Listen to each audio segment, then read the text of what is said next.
बिस्मिल्लाहिर्रहमानिर्रहीम अस्सलाम वालेकुम। मैं हूं करामत मुगल। इस वीडियो में हम बात करने जा रहे हैं ईसीएल में नाम जो डाले गए हैं और कौन सा ऐसा मशकूक किरदार है जिसका नाम ईसीएल से निकालने की सिफारिश की गई है। ये वही किरदार है जिसने पीटीआई को अंदर से दीमक की तरह चाटा है। ये भी एक वकील है।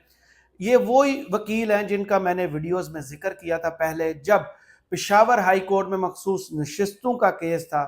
गौहर अली खान साहब की कॉल के बावजूद ये वकील साहब 9 बजे जिन्हें अदालत में होना चाहिए था, ये नहीं पहुंचे थे और फोन बंद था।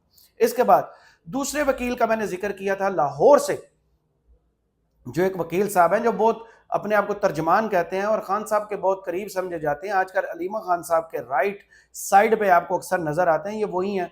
उन पर भी यही किरदार, मशकूक किरदार की तरह उन पर उंगलियां उठती हैं कि इलेक्शन से पहले उनके पास एक स्पोर्टेज थी और अब 2 अदद V8 और 4 अदद डाले हैं। उन्होंने भी पीटीआई को कितना अंदर से दीमक की तरह चाटा है। इसके बाद एक और किरदार सामने आए जिनकी बहुत ज्यादा इज्जत और जिनके बारे में मुराद सईद ने कहा है कि ये तो कौंसलर का इलेक्शन ना जीत सके। खान साहब ने तो इसको इतनी इज्जत दी, लेकिन खान साहब पर इसने जो आज बड़ी वारदात डाली है उस हवाले से इस वीडियो में बात करेंगे। तो शुरू करते हैं उस एलामिये से जिसने मुल्क की चूल्हे हिला दी। 6 जजेस का खत जाता है सुप्रीम कोर्ट में। सुप्रीम कोर्ट 2 हेयरिंग करती है। दूसरी हेयरिंग से पहले वजीर आजम साहब वहां पहुंचते हैं, मुलाकात होती है और इंतहाई जो अंदर की बातें हैं वो मशकूक किस्म की सामने आती हैं। 1 घंटे से 1.5 घंटे से ज्यादा ये मुलाकात जारी रहती है, जिस पर इस्लामाबाद हाई कोर्ट के मुअज़्ज़ज़ जजेस इल्ज़ाम लगाते हैं कि इंतजामिया इसमें टांगे अड़ाती है हमारे फैसलों में। उसके सरबरा जनाब वजीर आजम साहब से इज्जत से मुलाकात चलती है, जिस पर काफ़ी एतराज़ात हो चुके। काफ़ी लोगों ने लीगल पॉइंट्स और आइनी पॉइंट्स उठाए कि वजीर आजम कैसे जाके चीफ जस्टिस साहब से इस तरह मिल सकते हैं और इस तरह की चीज़ सामने आ सकती है। दूसरी बात जो लोगों ने सबसे ज़्यादा एतराज़ किया वो था हुकूमत की तरफ से कमीशन कायम करने का ऐलान, जिसमें वजीर कानून साहब ने यह कहा कि ये कमीशन जो है वो सिफारिश पर काजी फायज ईसा साहब की तरफ से बन रहा है। काजी साहब माजी में आपको याद होगा जब भी एस्टेब्लिशमेंट के हवाले से कुछ चीज सामने आती थी तो वो कहते थे मेरे पास सबूत लाओ, नाम लो, हिम्मत है तो बोलो। मुअज़्ज़ज़ चीफ जस्टिस ऑफ पाकिस्तान जनाब काजी फायज ईसा साहब आज से मेरे तो हो गए हैं फेवरेट। मैंने उनसे जो तवक्कुआत लगाई हुई थी वो पूरा उन पर उतरे हैं। माशाल्लाह से इस मुल्क में आइन और कानून की आज से मुकम्मल अमलदारी शुरू हो गई है। उन्होंने अपने जजेस का जो एतराज़ात है उनको दूर करवाने के लिए हुकूमत से कह दिया कि वो कमीशन बनाए। एक रिटायर्ड जज जो है इन हाजिर सर्विस 6 जजेस ने जो रिटन खत लिखा है, जिसमें सबूत लिखे हैं, जिसमें नाम लिखे हैं, उन पर वो तहकीकात करे और इन मुअज़्ज़ज़ जजेस को इंसाफ फराहम करे। वो रिटायर्ड जज जिनके पास जुडिशल पावर्स नहीं होती। हाजिर सर्विस 6 जज इस्लामाबाद हाई कोर्ट के 8 में से 6 जज एक चीज की तरफ इशारा करते हैं, सबूत फराहम करते हैं कि हमारे कमरों में, बेडरूमों में कैमरे लग चुके हैं, बंदूकों को उठाकर नाजुक अज़ा पर करंट लगाने के वाक़यात पेश आ चुके हैं, रिश्तेदारों को उठाकर टार्चर किया जा रहा है, बेंच फिक्सिंग के इल्ज़ामात तक सामने आते हैं, ब्राइब्स के रिश्वत के इल्ज़ामात सामने आते हैं। लेकिन काजी साहब जो इस मुल्क की अदलिया के बाप समझे जाते हैं, उन्होंने अपने बच्चों को हुकूमत के हवाले कर दिया।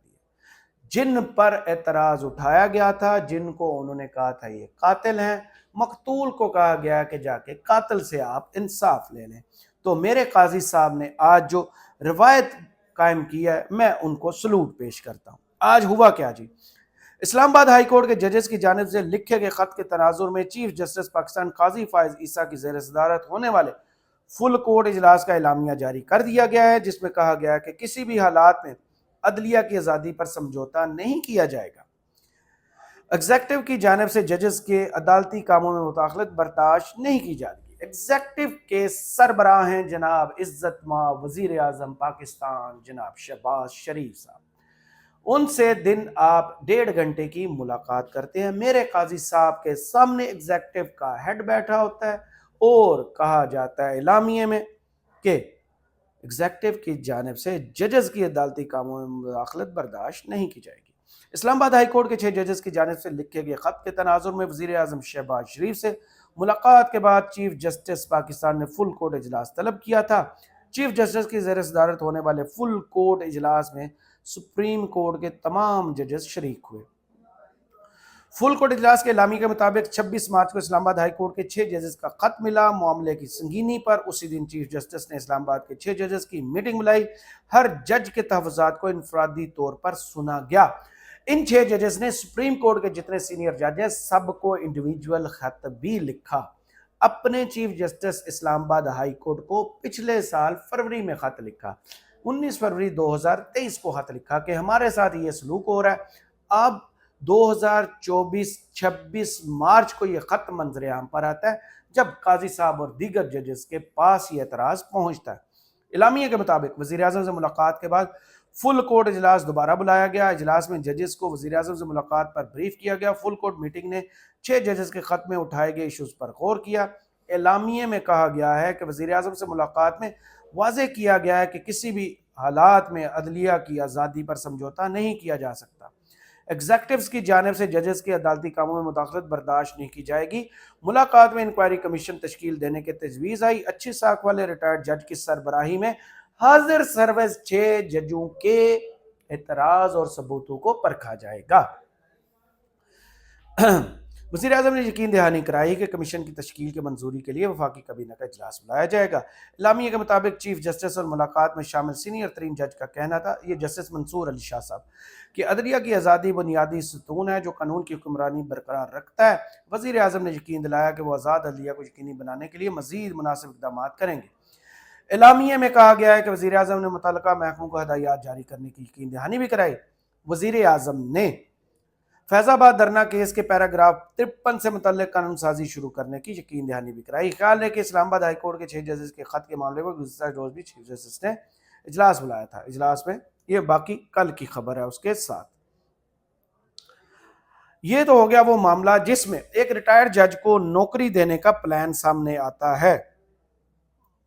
ٹھیک ہے کہ سوشل میڈیا پر اس وقت جو سب سے زیادہ تنقید ہو رہی ہے وہ ہے 14 جو کل تعداد ہے نا اس وقت سپریم کورٹ میں 17 جج ہوتے ہیں، 14 جج ہیں، 3 سیٹیں خالی ہیں، تو ابھی سے بحث چلنا شروع ہو گئی ہے 9-5 کی، کہ جو اندر خانے جو بحث ہوئی ہے 9 ججز جو ہیں ذرائع کے مطابق وہ اس حق میں ہیں کہ جو انہوں نے لکھا ہے اس پر منوعن عمل کیا جائے۔ عدلیہ پر دباؤ ہے مخصوص اداروں کی طرف سے بھی اور انتظامیہ کی طرف سے بھی۔ 5 لوگوں نے اس کی حمایت کیا جس میں چیف جسٹس قاضی فائز عیسیٰ صاحب بھی ہیں۔ انہوں نے بیان تو یہ دیا ہے کہ جو مداخلت ہے اسے برداشت نہیں کی جائے گی، عدلیہ کی آزادی کو مقدم جانا جائے گا، اس پر حرف آخر نہیں آنے دیا جائے گا۔ یہ وہ قاضی فائز عیسیٰ صاحب ہیں جو ماضی میں ہر ایک کو کہتے تھے آپ ثبوت لائیں۔ آپ میڈیا میں گفتگو کرتے ہیں تو وہاں ساری چیزیں بولتے ہیں میرے پاس ثبوت لائیں، نام لیں۔ اب قاضی صاحب انہوں نے آپ کو امتحان میں ڈال دیا، میرے قاضی صاحب، میرے معزز چیف جسٹس آف پاکستان۔ اب ان 6 ججز نے جن حالات سے انہوں نے فیصلے کیے، عدلیہ کا کام کیا، وہ اب آپ کی کورٹ میں انہوں نے بال پھینک دیا ہے۔ آپ نے وہ بال اٹھا کے اب حکومت کی کورٹ میں پھینک دیا ہے۔ تو دیکھیں مستقبل میں آنے والے دنوں میں کیا کچھ مزید ایکسپوز ہوتا ہے۔ اس کے بعد بات کر لیتے ہیں آج کی ایکسکلوزیو سٹوری کی۔ آج جو تھا سائفر کیس کی سماعت تھی اسلام آباد ہائی کورٹ میں، اس میں خان صاحب کی جو ضمانت تھی وہ تقریباً ڈیو تھی، وہ بہت قریب معاملہ پہنچ چکا تھا۔ سنیے، سائفر کیس میں سلمان صفدر نے اسلام آباد ہائی کورٹ سے استدعا کی کہ کل بھی 1.5 گھنٹہ اپیل سن لیں۔ چیف جسٹس عامر فاروق نے کہا کہ کل نہیں، پیر کے روز دن 1 بجے سے 4 بجے تک کیس کی سماعت کریں گے۔ پشاور ہائی کورٹ کا مخصوص یہ معاملہ ہے۔ اس میں وکیل جو تھے جنہوں نے پیش ہونا تھا وہ تھے جناب سردار لطیف کھوسہ صاحب۔ سردار لطیف کھوسہ صاحب یہاں پر پیش نہیں ہوتے، انہیں پتا تھا کتنا اہم کیس ہے۔ اس کیس میں اگر وہ پیش ہوتے ہیں تو عمران خان صاحب کی اس مشکل کیس میں ضمانت ہو جائے گی۔ معاملہ تقریباً حتمی سائیڈ پہ پہنچ چکا ہے، یہ یہاں پر پیش نہیں ہوتے، وہ چلے جاتے ہیں ڈیالہ جیل میں۔ عدالت کو بتایا جاتا ہے کہ ہمارے وکیل صاحب یہاں نہیں آئے، وہ عمران خان صاحب سے ملاقات کرنے کے لیے ڈیالہ جیل پہنچ گئے۔ آپ خود اندازہ لگائیں، جناب پہلے بابر اعوان صاحب बैरिस्टर अली ज़फ़र साहब, ये दोनों पेश नहीं होते पेशावर हाई कोर्ट में जब मखसूस नशिस्तों का केस होता है।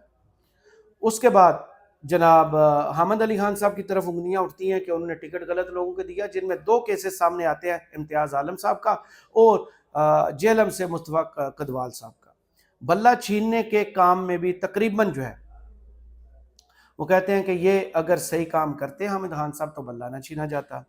हामिद खान साहब ने जब मुल्क की तारीख का सबसे बड़ा अदालती बुनचाल आया, 6 जजेस की तरफ से खत आया, तो मीडिया टाक मुबैना तौर पर कहते हैं कि इन्होंने मना कर दी कि आप सुप्रीम कोर्ट में इस पर प्रेस कॉन्फ्रेंस या मीडिया टाक ना करें, G8 में जाके करें। उसके बाद हर अहम केस में पीटीआई के वकला जो हैं वो गायब हो जाते हैं। पेशावर हाई कोर्ट का मखसूस नशिस्तों पर तफसीली फैसला आने के 2-3 दिन हो गए हैं, लेकिन तहरीक इंसाफ ने फैसले के खिलाफ सुप्रीम कोर्ट में रजू नहीं किया। पीटीआई के वकला ने इमरान खान के केस जैसे फॉलो किए, वो आप सब जानते हैं। अगर इनको सही परसू किया जाए तो कितनी जल्दी इमरान खान जेल से बाहर होंगे। पीटीआई का सबसे बड़ा मसला इस वक्त मैंडेट चोरी का है। सुप्रीम कोर्ट अभी तक मुंतज़िर है। सलमान अकरम राजा साहब जो बहुत जय्यद किस्म के वकील हैं, ऐलान करते हैं कि शेर अफजल मरवत जो पटिशन लेके गए हैं वो उनकी ज़ाती हैसियत से है। पीटीआई जो है अपनी पटिशन लाएगी। अभी भी दरवाजे खुले हैं, सुप्रीम कोर्ट मुंतज़िर है, पटिशन दायर नहीं की जाती। इमरान खान के केसेस में पेश होने वाले वकला अदालत के बजाय अडयाला चले जाते हैं। बैरिस्टर अली ज़फ़र साहब पेशावर हाई कोर्ट के बजाय अडयाला चले जाते हैं। बाबर अवान साहब फोन बंद कर देते हैं। उसका इनाम क्या मिलता है बाबर अवान साहब को? आज जो है ECL पर मुशावरत होती है और कुछ नाम सामने आते हैं, जैसे समी इब्राहिम साहब का और इमरान रियाज साहब का नाम सामने आ जाता है कि इनके नाम ECL में डाल दें, ये बाहर ना जाने पाए। लेकिन हैरान कुन तौर पर बाबर अवान साहब का नाम जो है उसको निकालने की सिफारिश आ जाती है। कैसे जी? विफाकी कबीना ने 24 नाम एग्जिट कंट्रोल लिस्ट में डालने की मंजूरी दे दी। विफाकी कबीना ने वजारत दाखिला की समरी पर सर्कुलेशन के जरिए मंजूरी दी और 24 नाम ECL में डालने की मंजूरी दी गई। वफाकी कबीना ने ज़ैली कमेटी बराए ECL की सिफारिशात की रोशनी में मंजूरी दी है। इसके अलावा पीटीआई रहनुमा बाबर अवान का नाम ECL से निकालने की मंजूरी दे दी गई है। बाबर अवान का नाम दिसंबर 2023 में अलकादा ट्रस्ट केस के बाद एग्जिट कंट्रोल लिस्ट में शामिल किया गया था। तो ये है पीटीआई के जय्यद किस्म के वकला जिनकी तरफ इमरान खान माजी में भी इशारतन बात कर चुके हैं कि जो पीटीआई के वर्कर्स हैं, जो वोटर्स हैं, उनको काफ़ी शिकायत है। लेकिन अब मामला लीगल पॉइंट्स पर भी आ गया है कि लीगल मामलात में पीटीआई के वकला क्या कर रहे हैं। अगर सलमान सफदर साहब और सलमान अकरम राजा साहब इतने शानदार वकील ना हो तो इमरान खान के केसेस में ये जो कामयाबी की तरफ या रिहाई की तरफ, बरियत की तरफ मामलात बढ़ रहे हैं, ये भी ना हो। अगर सरदार लतीफ़ खोसा साहब जिनके बारे में सुप्रीम कोर्ट में कहा गया था कि सरदार साहब आप केस आईनी और कानूनी मामलात पर लड़े, ना कि सियासी बुनियादों पर। हर मामले को आइन और कानून के मुताबिक लड़ने की बजाय सरदार लतीफ़ खोसा साहब जो है उसको सियासी केस बनाने की कोशिश करते हैं। ये पीटीआई का अंदर जो चलने वाली चीज़ें हैं, जो मुझे कुछ चीज़ें पॉइंट आउट हुई, नज़र आई, मैंने आप तक पहुंचा दी। कमेंट्स बॉक्स में ज़रूर बताइए वीडियो आपको कैसी लगी। करामत मुगल को इजाज़त दीजिए। अल्लाह हाफिज़।